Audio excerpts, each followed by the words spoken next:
Hey, good evening, YouTube. My name is Kenny. Thank you for checking out the channel. So if you're checking out this kind of content, you're probably wondering, where have I been? What's going on with the 99 Yamaha Banshee custom version? So before we get too much into this machine here, I am going to give you a quick run over of that one. I did get my last video uploaded and there was some holdups with the harness. So we're still waiting on the harness. That's like the last thing we have to get installed, and then she'll be running. Then we got to get her jetted. But let's take a quick look at it and then we'll jump right into this one. So the 99 does look good. It is sitting here in its same spot. I'll go ahead and cut these fans off just so you all can hear me a little bit better. But it's peaking right here. So I couldn't wait. I really wanted to see what the plastics look like on there, and I think it looks amazing. Just placed on now. Nothing's mounted up. I still have the tank and all that stuff I got to put on there, but everything else is good to go. So that's just where we're at. We're just waiting on the harness. We have fluids in it. Everything else is ready to go. Tank install is what I got to do, and then we're off to the races. So just so you all who has been wondering, what's going on with that one, that's just where we're at. Hopefully by next week it'll be shipped out. If not, I do have an OEM harness in there that I did order, and we'll just get that one installed for right now and then use the other one on something else. So outside of that, what I've been doing, I did another complete build off screen. This complete build is something that I wanted to do for a kind of local guy. He's about 2 hours away. He came down, brought me his Banshee that he was having some problems with, and we're just going to go around it, talk about what was going on, and then get this thing started. All right, so my man brought the Banshee down, and pretty much it was in some pieces. I mean, everything was kind of here. That seat's mine, but the top end, he had I think 421 built before by somebody who did not know as much as I do. Now, I'm not saying that I'm great, but what I'm saying is that this person did not know much. Just to start off here, we had the fast bowls on. We had the Keihin Carbs. They had two different size pilots and two different size mains. That's a disaster. Looks like his cylinders had, probably from one side being lean, one side not, blew open. Let's take a look at those. So here are the cylinders. And this one I don't think is the bad of the two. So this is probably the one that had fuel. This one got a little bit more hot, super lean, cooked it, right? So these would have to go off to somewhere to get fixed and re-nickel sealed. Got my face bug. But then the guy was like, all right, I'll put your OEM cylinders back on there and we'll use the, I think it's the 4 mil crank pistons. I want to say they're the 795s. And look at the porting. So I was like, dude, man, this person just hogged these out and then knife cut those. And like I said, I wouldn't run either of these. So basically, dude was just left with nothing. Kind of just really put him in a bad position. So he reached out to me because I had some CPI pipes that were for sale. They were the ones that I had on the 99 that I had the yellow logo on, but I decided I'd change it up a little bit for him. We got into a little bit of talking, discussed what was going on, and I was like, yeah, dude, I can put this motor together for you. It took me about, I've had the machine for probably about a month and a half, but it was known that I had another machine, and I probably wasn't going to start on this till the beginning of the month of May.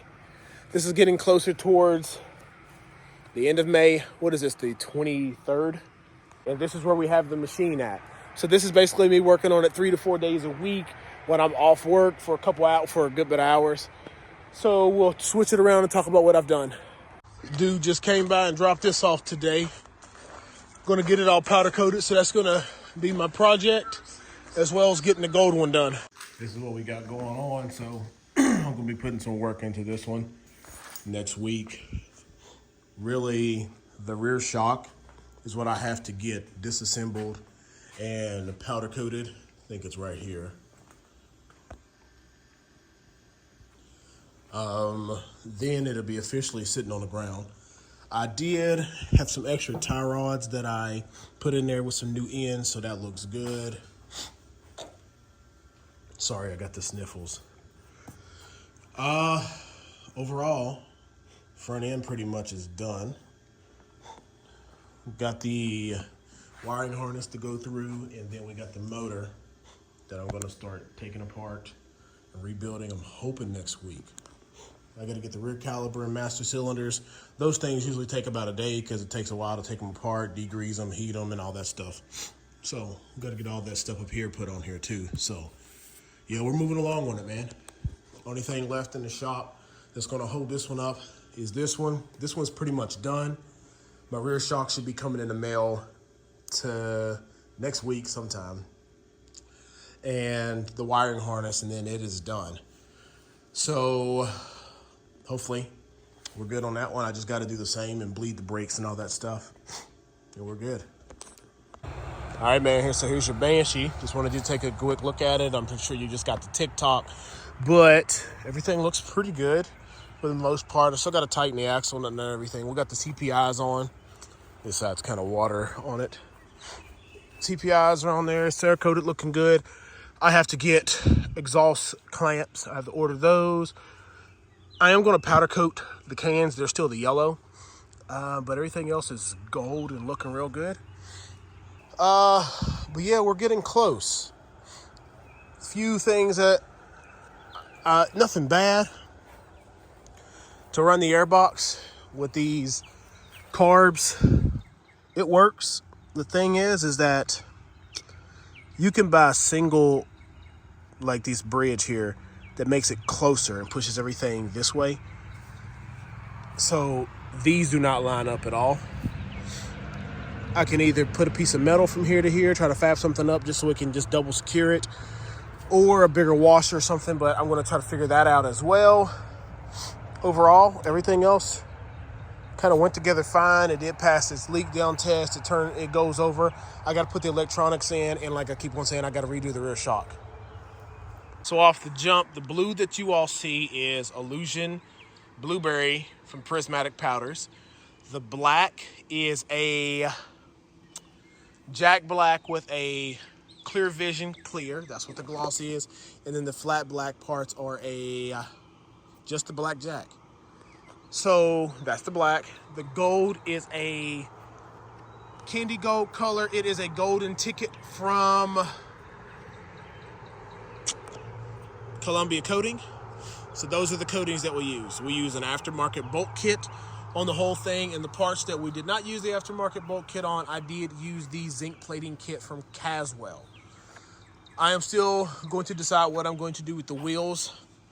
If I was able to get them polished and do good at that, I would actually just clean these things up and have them nice and shiny, but I'm not 100% sure. He kind of stated that he didn't mind getting them powder coated because it saves him from trying to shine them up because it becomes a pain in the butt. The plastics came from him already with this graphic on it, but basically what we're going to do is talk about the motor. The motor is our 421. It is an Athena 421. It came from HJR with the MX Hardcore port in it. V-Force Ford Reeds with the, what is that intake called? I'll post the name of the intake right here. Keihin Carbs with the fast extended bowls, and we kept the 35s and ran the stock air box with the K&N air filter on it. Now, this is the setup he had, the setup he wanted. If you're gonna run this machine off-road, the airbox is something you want. I know some people don't really have a problem with the airbox. They run pods. I would run an airbox if I was gonna take it off-road. My 421 has pods, I don't take it off-road. It's basically on-road. It actually has K&Ns as well, and it's on-road. Off-road, the big filter everyone loves is the Uni, because it actually has less airflow, which equals less power. However, it has better filtration. So, kind of depends on what you want.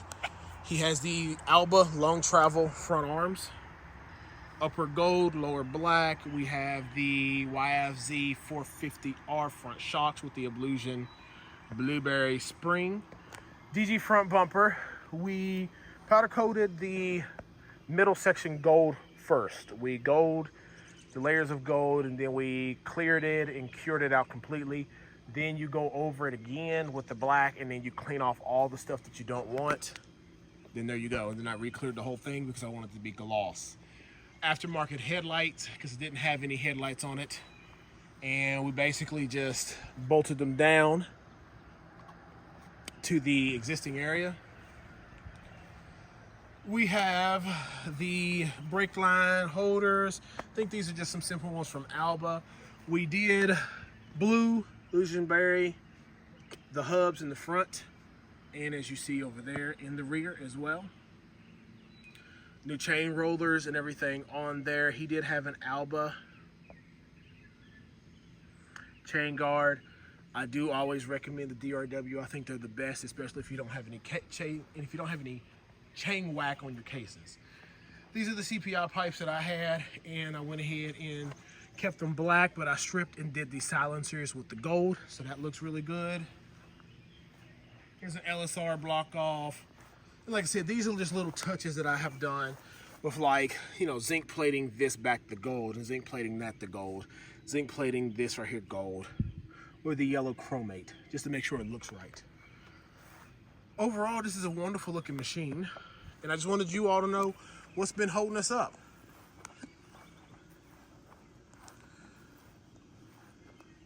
I don't think there's anything kind of crazy. Now, I still need to put on the Nerf bars. They're the FXR. They're hanging up over here. Got all this junk over there, but they're hanging up there because they're going to get blasted maybe tomorrow. Then I'll decide what I'm going to do with the powder. But yeah, we don't have any problems getting her started.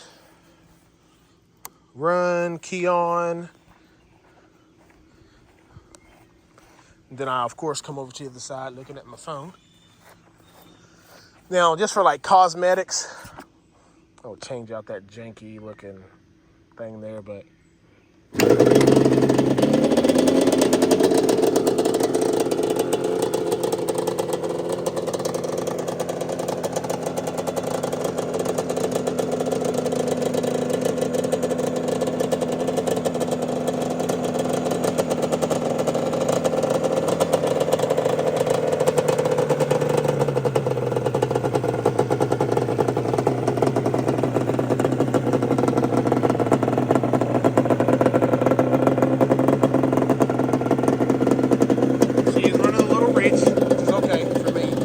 I'd rather have them a little rich for people than a little bit lean, and then I give them to you and you burn them up. Headlights now, everything.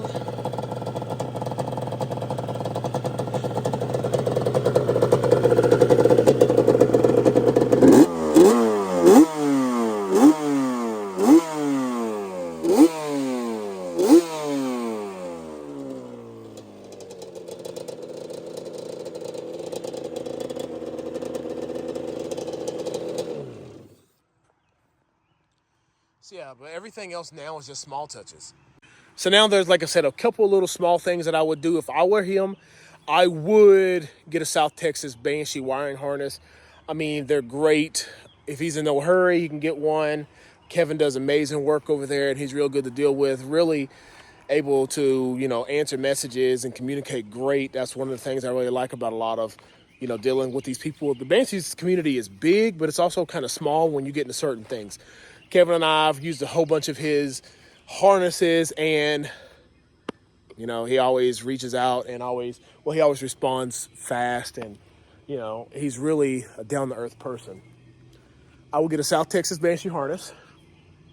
Once I get that, I will probably switch out and put OEM headlights in there if you really night ride. If not, these aren't going to hurt anything. They actually serve their purpose and looks good. I think if you don't have the bug out, see, this did not come with the headlights on it, so I don't know if I've played that footage or not for you all, but this did not come with the headlights on it. And I think that if you don't have the two eyes, it kind of just takes away from what it is. It's almost like a Jeep without big tires on it. But we went ahead and tried to just do something simple there because this is a budget project, as we stated. I mean, it went through a freaking 421 the first time. You know, 421 top end can be somewhere around, from CPI, I think I got mine, it was like $1,700. My porting from HDR was about, you know, $600 after you do all that, and you get the shipping back and forth. And, you know, right there is that. And you get you some domes and all that stuff, and you blow it up within no time. That's $2,000 gone. Then you put your OEM cylinders on there, and then they're trash because the person messed them up. I mean, to get OEM cylinders and all that stuff is a lot. Now you got the crank in there, and you can't even take it. Man, it's a lot. If you do get OEM cylinders and you get the series pistons that allow you to run the 4 mil crank, you still have to get that sent off and get it ported, so the timing durations are right and it runs pretty good. I mean, it get crazy expensive. So I was like, dude, I'm not a professional, but I built plenty of 421s. My jetting is not amazing, but jetting is good. I like to have them a little rich when I give them to people, so I'd rather you get them rich than a little bit lean. These air strikers like to run lean, according to some things I read online. I think I have 42 pilots in it. Could probably drop down to a 40 or a 38. And I have 148 mains, and as I saw, it's a little rich. My 421 over the hillsides has 168 mains. And it could probably drop down to probably like a 162, something down a little bit more to make it a little bit more lean, but I want to get some life out of mine. So they scream steel, and they run amazing. But that's it. And this thing looks good. One more quick walk around for everyone before we close this one out.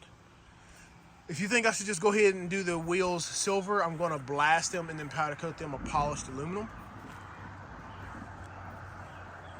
I don't know if black would be too much. What I'd like to be able to do is something, we'll figure out if I have the patience for what I'd like to do.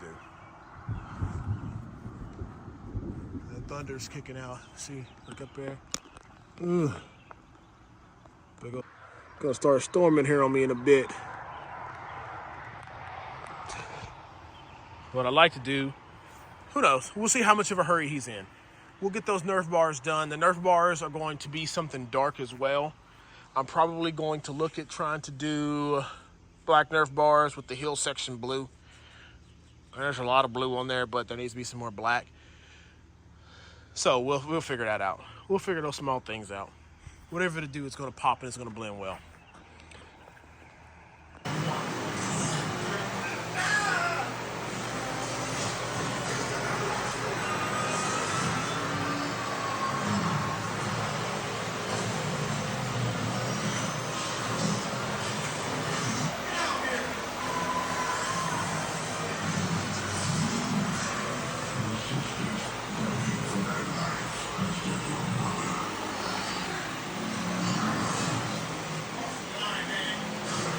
Let's see. It's gonna be a first here.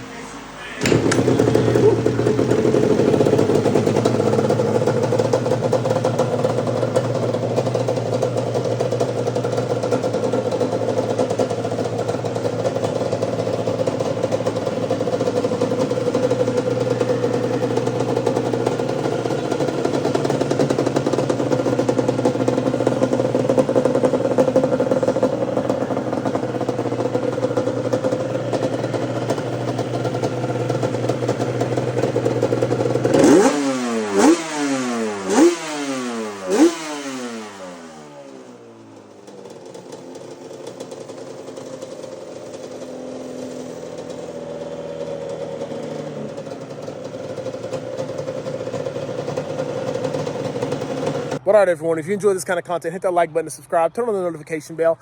I am going to try to start announcing where I'm getting the powder from, the color of the powder, the companies that I get these things from, just in case you all want to really, reach out to these companies. And, if any of you all companies want to, sponsor me or have like an ambassador, that would be absolutely wonderful. I do use a lot of the powders. I do a lot of these machines, so I really think that it will help everyone on both sides. So with that all being said, check out the next ones that we're going to be doing. Hopefully we get to 99 up here soon, but I also have something different. If you did spot it in this video, drop it down in the comment section, and we'll be uploading the video on it soon. Woo! Man, that's sexy.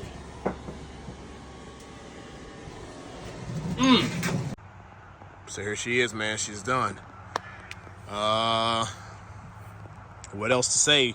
We've went through the whole process. Flat black on the wheels with the gold ring. Got the gold sprinkled throughout. XFR Nerf bars with the blue heel. Everything else is black with the gloss black. Got the gloss black on the rear. tires hold air now. The one has a plug in it, which is done in there right. Blue frame. I mean, this thing looks pretty sharp. Starts up typically. I would say it has not. When I say typically, I'm just saying because now with the Nerf bars, my foot gives me a little challenge getting in there.